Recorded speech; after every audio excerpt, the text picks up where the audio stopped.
எங்கும் ஜெயம் எதிலும் ஜெயம் இனிமேல் நமக்கு இல்லை பயம். நான் உங்களுடைய மாலா சுப்பிரமணியம் பேசுகிறேன்ப்பா. எல்லோரும் நன்னா இருங்கோ, கஷ்டமே இல்லாமல். இந்த வீடியோ பிடிச்சிருக்கும்னு நினைக்கிறேன். பிடிச்சிருந்தா லைக் ஒன்று போடுங்கோ. உங்கள் ஃப்ரெண்ட்ஸ் சர்க்கிள் எல்லாருக்குமே இதை நீங்கள் ஷேர் பண்ணுங்க. நல்ல காரியங்கள் எல்லாருக்கும் ரீச் ஆகணும். சரியா? இப்போ நம்ம வீடியோக்குள்ளே போகலாம். அதாவது எல்லாருக்குமே வந்துட்டு காலங்கார்த்தால், அதாவது பிரம்ம முகூர்த்தம் அப்படிங்கிறது ரொம்ப பெரிய விஷயம். பிரம்ம முகூர்த்தத்தில் இந்த பூஜை பண்ணணும், பிரம்ம முகூர்த்தத்தில் தான் இதெல்லாம் நடக்கணும், அப்போ தான் எல்லாமே நடக்கும் அப்படின்னு எல்லாருமே சொல்கிறா. பட் பிரம்ம முகூர்த்தத்தில் பூஜை பண்ணி நம்ம பண்ணுறது ரொம்ப விசேஷம், ரொம்ப நல்லது தான். பட் முடியாதவாளுக்கு அதுக்காக தெய்வம் வந்துட்டு இல்லைல்ல உனக்கு நான் தரமாட்டேன், பிரம்ம முகூர்த்தத்தில் எழுந்துட்டா தான் கொடுப்பேன்னு கிடையாது.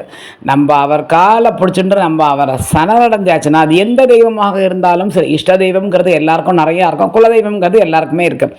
எந்த தெய்வமாக இருந்தாலும் அவரோட சரணடைஞ்சு அவர் காலை பிடிச்சிட்டு எனக்கு விட்டால் வேறு யாருமே இல்லை, நீ தான் என்னைக்கு அவள்கிட்ட அழறியோ அவள் அப்படியே நம்மள்கிட்ட எந்த ரூபத்திலையும் வந்து நம்மளை அவள் காப்பாற்றுவோம். அது கண்டிப்பான முறையில் சத்தியமாக உண்மை. அதனால் எனக்கு வந்துட்டு காலங்காலத்தால் எழுந்திருக்க முடியாது, பேஷண்ட்டு எனக்கு உடம்பு முடியல, நான் மெடிசன் எடுத்துட்டுருக்கேன், இல்லை என்னோடய டியூட்டி அந்த மாதிரி நான் நைட் டியூட்டிக்கு போவேன், அப்போல்லாம் காலத்தால் முடியாது. ஸோ இந்த மாதிரி பிரச்சனைகள் நிறைய பேருக்கு இருக்குது.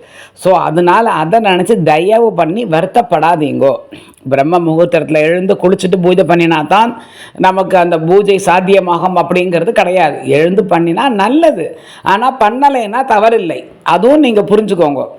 நம்மள ஒரு சில பேருக்கு காலங்காத்தால் எழுந்து வெளியில் வாசலில் போக முடியாது, கோவிலுக்கு போய் ஆற்றுல பூஜை அதெல்லாம் முடியாது. நீ எப்போ எழுந்துக்கிறையோ, ஆனால் காலங்காத்தால் வெளியில் வந்து பிரபஞ்சத்திற்கு நன்றி. வாசலில் வந்து சூரிய பகவானா கண்கண்ட தெய்வம் வந்துட்டு சூரிய சந்திரன். மற்ற தெய்வங்கள் எதையும் நம்ம இன்னி வரைக்கும் கல்லாக தான் நம்ம பார்த்துருக்கோம், கோவிலில் போய் பார்த்துருக்கோம். மற்றபடி சூரிய பகவானையும் சந்திர பகவானையும் மட்டும்தான் நம்ம பிரத்யக்ஷமாக பார்க்குறோம் இல்லையா?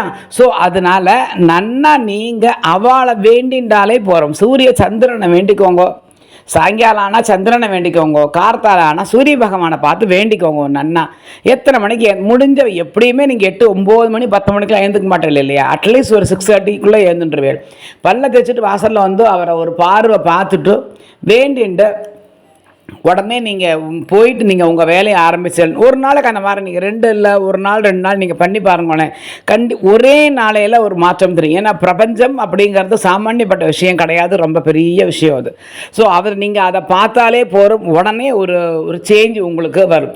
குலதெய்வத்துக்கு எப்போ போல நான் சொல்கிறேன் காமாட்சி விளக்கு ஏற்றுங்கோன்னு, அதை நீங்கள் கார்த்தாலையோ இல்லை சாயங்காலமோ திவசம் டெய்லி நான் ஏற்ற சொல்லியிருக்கேன். வெள்ளி செவ்வான் கணக்கு வச்சுக்காதுங்கோ, டெய்லியே ஏற்றுங்கோ.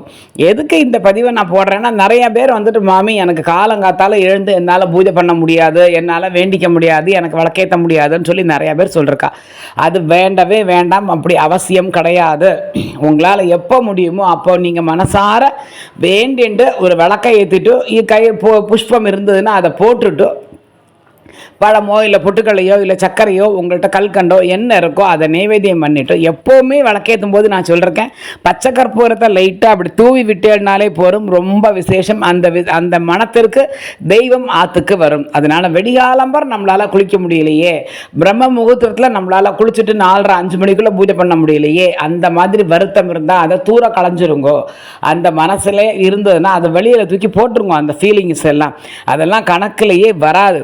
மனசார நீங்கள் எப்படி வேண்டாலும் தெய்வம் கண்டிப்பான முறையில் வரும். நீங்கள் என்னைக்கு அவள்கிட்ட போய் அழுது அம்மா எனக்கு யாருமே இல்லை, எனக்கு யார் இருக்கா, உன்னை விட்டா கதியே இல்லை, நான் நிர்கதியாக நிற்கிறேன் அப்படின்னு நீங்கள் எப்போ அவள் எந்த தெய்வமாக இருந்தாலும் அவளுடைய இஷ்ட தெய்வத்துக்கிட்ட நான் சொல்கிறேன், போய் என்னைக்கு அழுது நீங்கள் வேண்டிக்கிறீங்களோ அன்னிலேருந்து உங்களுக்கு உடனே உங்களுக்கு நான் இன்றைக்கி அழுது வேண்டினேன் பாரு, அதை உடனே நடந்துருத்தோம்பா. ஸோ அந்த மாதிரி நம்மளை அறியாமல் வேண்டிண்டா கண்டிப்பாக நடக்கும். நன்னா இருங்கோ எல்லாரும்.